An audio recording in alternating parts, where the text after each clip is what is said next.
اس کے انہی لفظوں سے لوگ اس کے پڑھے لکھے ہونے کا اندازہ لگائیں گے۔ تو یہود جب نبی اکرم صلی اللہ علیہ وآلہ وسلم کی محفل میں آ کے بیٹھے ہوتے، الفاظ تو بڑے اچھے بولتے، لیکن ان کے سینوں کے اندر پیغمبر اسلام صلی اللہ علیہ وآلہ وسلم کی دشمنی چھپی ہوتی تھی۔ اب اس دشمنی کا وہ اظہار کرتے تھے دبے لفظوں کے اندر۔ جو کچھ ان کے اندر تھا وہ باہر تو آنا ہی آنا تھا، لیکن وہ بڑے اپنے طور پر شائستہ انداز میں دشمنی کرتے۔ آپس میں جب بیٹھے ہوتے بڑی ڈینگیں مارتے، اپنی بڑی تعریفیں کرتے اور کہتے کہ دیکھیں ہم پیغمبر اسلام کی بارگاہ میں بیٹھے ہوتے ہیں اور ہم الفاظ ادا کرتے ہیں اور انہیں پتہ ہی نہیں چلتا، پیغمبر اسلام کو بھی پتہ نہیں چلتا کہ ہم نے یہ لفظ کس لیے بولے ہیں، کس مقصد کے لیے بولے ہیں، انہیں پتہ ہی نہیں چلتا۔ صحابہ اکرام کو بھی پتہ نہیں چلتا، وہ تو ہمیں اپنا بڑا خیر خواہ سمجھتے ہیں، ہمارے ساتھ بڑے اچھے طریقے سے پیش آتے ہیں۔ یہاں اتنی بات عرض کر دوں، نبی اکرم صلی اللہ علیہ وآلہ وسلم کو اللہ تعالیٰ کے دیے ہوئے علم کی وجہ سے ان کے خبث باطنی کا علم تھا، ان کے اندر کی من کی چھپی ہوئی خباثت کا علم تھا، لیکن نبی پاک صلی اللہ علیہ وآلہ وسلم چونکہ اعلیٰ ترین اخلاق کے مالک تھے، لہذا آپ تحمل سے کام لیتے، آپ برداشت سے کام لیتے اور آپ صرف نظر کر دیتے، آپ اگنور کر دیتے، نظر انداز کر دیتے، یعنی اپنی ذات کا حضور علیہ الصلوۃ والسلام کبھی انتقام نہ لیتے۔ لیکن اللہ تعالیٰ کی غیرت تو پھر جوش میں آ جاتی کہ یہ میرے پیغمبر صلی اللہ علیہ وآلہ وسلم کے لیے الفاظ ادا کریں گے، اور الفاظ وہ ادا کریں گے کہ جن لفظوں کی عام لوگوں کو سمجھ بھی نہیں آئے گی، اور اپنے من کے اندر، ان کے دل کے اندر ان کے غلط معنی چھپے ہوں گے، اور ان غلط معنوں کے اظہار کے لیے، اپنے دل کے اندر غلط معنوں کے اظہار کے لیے وہ یہ الفاظ ادا کریں گے، اور معاذ اللہ استغفر اللہ، اللہ پاک فرماتا ہے کہ یہ میرے پیغمبر کی توہین کریں گے۔ اللہ پاک نے یہ آیت نازل فرمائی، اور یہ آیت نازل فرما کر ان کے اندر کی خباثت کو، من کی خباثت کو، ان کے اندر کی برائی کو، ان کی اندر کی خصلت کو، اور ان کے تعریف اور رد و بدل کے شیوے کو اللہ تعالیٰ نے چاک کر دیا۔ ان کی جو اندر کی چھپی ہوئی سازشیں تھیں اللہ پاک نے وہ بے نقاب کر دی، اور بتا دیا اللہ پاک نے یہ آیت نازل کر کے کہ میرے پیغمبر کے بارے میں تم یہ مت سوچنا کہ میرے پیغمبر کو پتہ نہیں ہوتا کہ تم اپنے دل کے اندر کیا ارادے رکھتے ہو، تم لفظ کچھ اور بولتے ہو۔ لوگ سمجھتے ہیں کہ یہ بڑے مہذب قسم کے الفاظ ہیں، لوگ تمہیں پڑھا لکھا سمجھتے ہیں، تو تم اپنے اس علم کا لوگوں کے اوپر روب ڈال کے آتے ہو، اچھے لفظ بول کر معنی برے لیتے ہو، تو کیا تم یہ کرتے رہو گے اور اللہ کو بھی پتہ نہیں چلے گا اور پیغمبر کو بھی پتہ نہیں چلے گا؟ اللہ پاک نے آیت نازل کر کے بتا دیا، میں تمہیں بتاتا ہوں۔ اللہ پاک فرماتا ہے اہل اسلام کو، اے مسلمانوں میں تمہیں بتاتا ہوں کہ ان کے اندر کی خباثت کیا ہے۔ اب سنیں یہ جملہ ایک بار پھر سن لیجئے، من الذین ہادوا یحرفون الکلم عن مواضعہ، یہودیوں میں سے کچھ یہودی ایسے ہیں جو کلام کو اس کی اصل جگہوں سے پھیر دیتے ہیں۔ اس آیت کے اندر اللہ پاک نے ان کی 3 باتوں کو بیان کیا جن باتوں کو وہ پھیر دیتے تھے، الفاظ کچھ اور بولتے تھے اور ان کے اندر معنی ان کے کچھ اور چھپے ہوتے تھے۔ پہلی بات سنیے گا، وَيَقُولُونَ سَمِعْنَا وَعَصَيْنَا، اور وہ کہتے ہیں ہم نے سنا اور ہم نے نافرمانی کی۔ صحابہ کرام رضوان اللہ تعالی علیہم اجمعین جب بھی حضور نبی اکرم صلی اللہ علیہ وآلہ وسلم کا کوئی ارشاد گرامی، فرمان عالی شان سنتے، آرڈر سنتے، حضور کی بارگاہ سے کوئی حکم سنتے، تو وہ یہ لفظ ادا کرتے، سمعنا و اطعنا، سمعنا ہم نے سنا، و اطعنا اور ہم نے اطاعت کی۔ اس میں فرق دیکھیں، اب صحابہ کرام کہتے سمعنا و اطعنا، اور آگے سے وہ کیا کہتے؟ وہ جو یہودی ہوتے وہ کہتے سمعنا و عصینا، وہ کہتے ہم نے سنا اور ہم نے نافرمانی کی، یعنی و عصینا کی آواز کو تھوڑا دبا دیتے، آواز کا والیوم کم کر دیتے تاکہ عصینا کی آواز سب تک نہ جائے، لیکن وہ اس انداز سے بولتے، اس لب و لہجہ سے بولتے کہ عام طور پر یہی لگتا کہ یہ کہہ رہے ہیں سمعنا و اطعنا، حالانکہ وہ کہہ رہے ہوتے تھے سمعنا و عصینا۔ اب دیکھیں ان کی وہ بات جو دل میں ادا ہوتی تھی، یعنی سمعنا اونچی آواز سے کہتے، عصینا تھوڑی پست آواز میں کہتے، لیکن اللہ پاک دل کے اندر اٹھنے والی باتوں کو بھی جانتا ہے، اور اللہ پاک نے یہاں ان کے اس خبث باطنی کا ذکر کیا کہ وہ سمعنا و اطعنا نہیں کہتے، بلکہ وہ کہتے ہیں سمعنا و عصینا، کہ ہم نے سنا اور ہم نے نافرمانی کی، ہم نہیں مانیں گے۔ اب دوسری بات سنیں جس کا معنی وہ غلط مراد لیتے، وہ بات یہ ہے، اب وہی وَيَقُولُونَ آگے آ جائے گا۔ وہ کہتے ہیں وَاسْمَعْ سنو، غیر مسمعن تم نہ سنائے جاؤ۔ عام طور پر جب صحابہ اکرام میں سے کسی نے حضور نبی اکرم صلی اللہ علیہ وآلہ وسلم کی بارگاہ میں آ کر کوئی بات کہنی ہوتی، حضور سے کوئی بات کہنی ہوتی،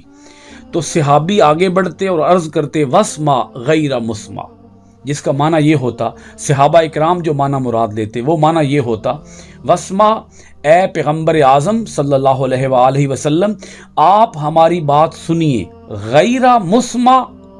اور آپ کی بارگاہ ایسی ہے کہ جس بارگاہ کے اندر کوئی نازیبا بات سنائی ہی نہیں جا سکتی، یہ صحابہ اکرام معنی مراد لیتے، عرض کرتے وَاسْمَعْ آپ ہماری بات سنیے، غیر مسمع، اور کوئی نازیبا بات، ناشائستہ بات، غلط بات آپ کو سنائی ہی نہیں جا سکتی، آپ میری بات سنیے اور میری بات مناسب ہوگی، میں ادب کے دائرے کے اندر رہ کر آپ سے بات کروں گا، کیونکہ خلاف ادب بات تو آپ کی بارگاہ میں کی ہی نہیں جا سکتی، آپ کو سنائی ہی نہیں جا سکتی، یہ معنی مراد لیتے صحابہ اکرام۔ وہ لفظ یہی لفظ بولتے وَاسْمَعْ غیر مسمع، لیکن اپنے طور پر اس کا معنی وہ مراد یہ لیتے وَاسْمَعْ آپ ہماری بات سنیں، غیر مسمع، اور آپ ہیں ہی ایسے کہ آپ کو کوئی بات سنائی ہی نہ جائے، آپ اس قابل ہی نہیں ہیں، آپ اس لائق ہی نہیں ہیں، استغفر اللہ، معاذ اللہ، العیاذ باللہ، وہ معنی مراد یہ لیتے کہ آپ ہماری بات سنیں، اور آگے کہتے غیر مسمع، آپ ہیں ہی ایسے آپ کو تو کوئی بات سنائی ہی نہیں جا سکتی، یا آپ تو ہیں ہی ایسے کہ آپ کچھ سن ہی نہیں پائیں گے۔ غیر مسمع کا معنی یہ بنے گا، وہ معنی جو وہ مراد لیتے، یہود مراد لیتے۔ اب تیسری بات آگے سنیے گا،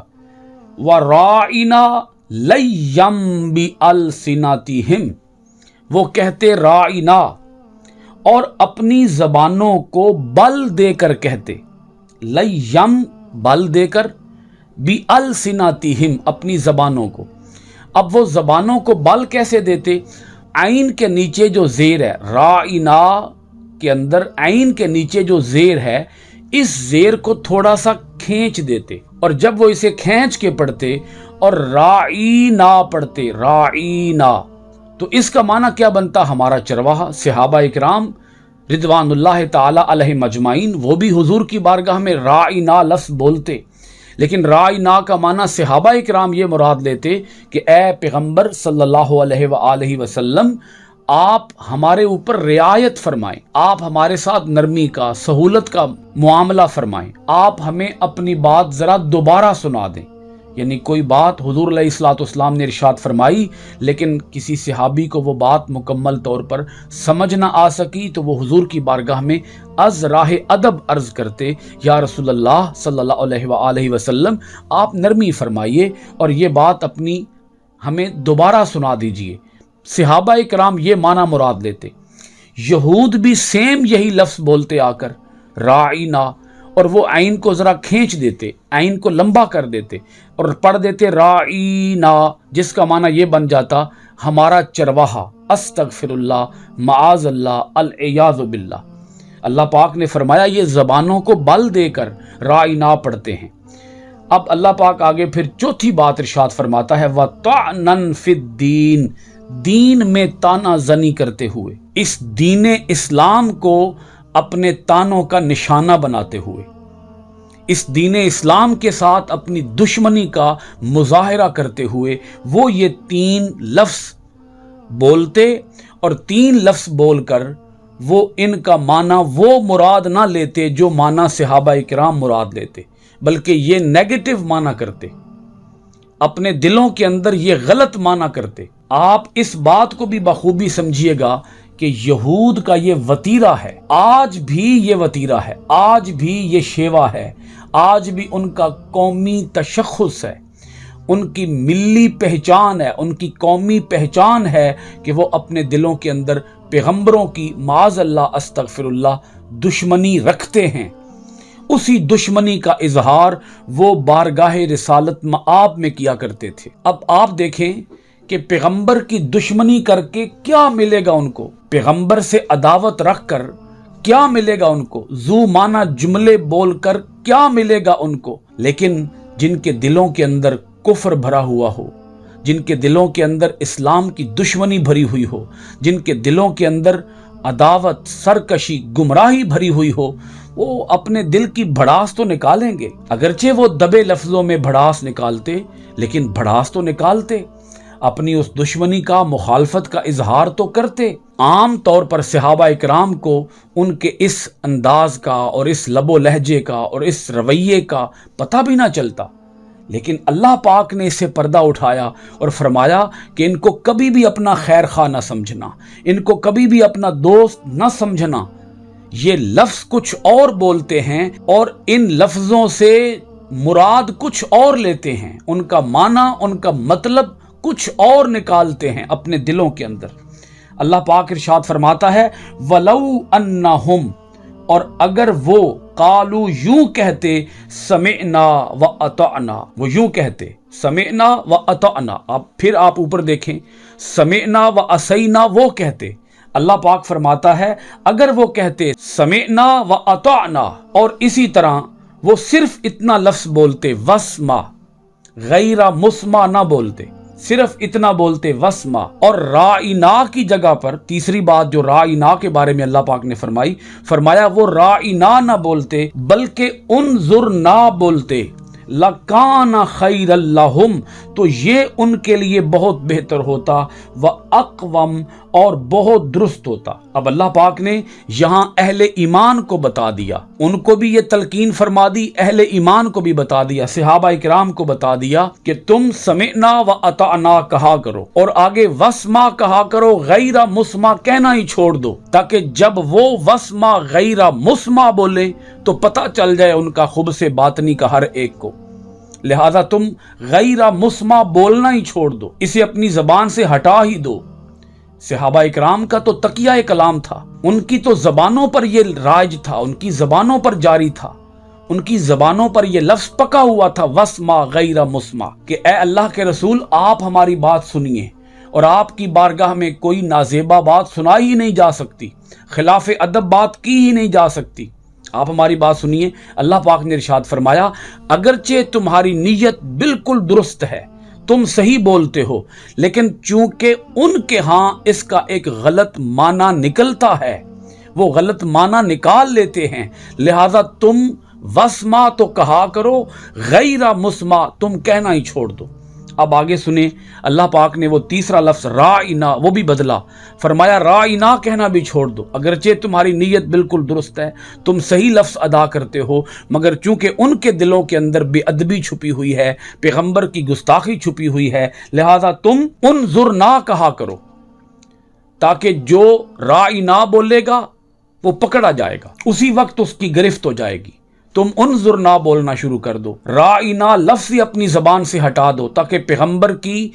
گستاخی کسی سے ممکن ہی نہ رہے۔ اور اللہ پاک نے آگے ارشاد فرما دیا آخری جملے کے اندر، فرمایا وَلَٰكِن لَعَنَهُمُ اللَّهُ بِكُفْرِهِمْ، لیکن اللہ نے انہیں اپنی رحمت سے دور کر دیا ان کے کفر کے سبب، فَلَا يُؤْمِنُونَ إِلَّا قَلِيلًا، پس نہیں ایمان لائیں گے مگر تھوڑے سے لوگ۔ اب یہاں گفتگو کے آخر میں یہ تین باتیں سمجھ لیں کہ پیغمبر کی جو بے ادبی اور گستاخی ہے یہ دین اسلام کی مخالفت اور سرکشی ہے، کیونکہ وہ گستاخی تو پیغمبر کی کرتے تھے، لیکن اللہ پاک نے ارشاد فرمایا وَطَعْنًا فِي الدِّينِ، کہ یہ دین کے اندر تانہ زنی کرتے ہیں، اور ان کی اصل دشمنی پیغمبر سے نہیں بلکہ دین کے ساتھ ہے۔ اور اللہ پاک نے آیت کے اختتام کے اندر یہ پیغام بھی دے دیا کہ جو پیغمبر کی گستاخی کرتا ہے، جو پیغمبر کی توہین کرتا ہے، جو پیغمبر کے ساتھ بے ادبی کا معاملہ کرتا ہے، تو اللہ تعالیٰ ان لوگوں پر ان کے کفر کے سبب لعنت کرتا ہے۔ اللہ پاک انہیں لعنتی قرار دیتا ہے، وہ لوگ ملعون ہیں، یعنی اللہ کی رحمت سے دور ہیں، اور یہ ایمان نہیں لائیں گے۔ جس کے دل میں پیغمبر کا ادب نہیں ہے اسے ایمان کی دولت نصیب نہیں ہو سکتی۔ آخر میں صرف اتنی بات کہوں گا،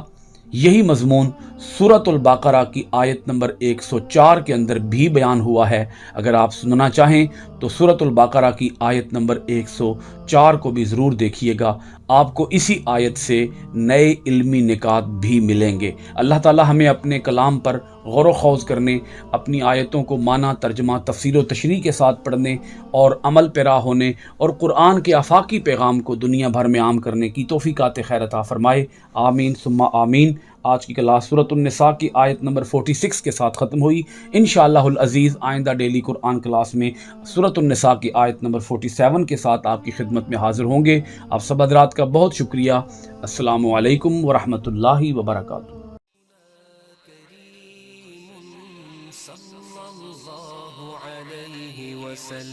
سيدنا كريم صلى الله عليه وسلم، سيدنا كريم صلى الله عليه وسلم، سيدنا كريم صلى الله عليه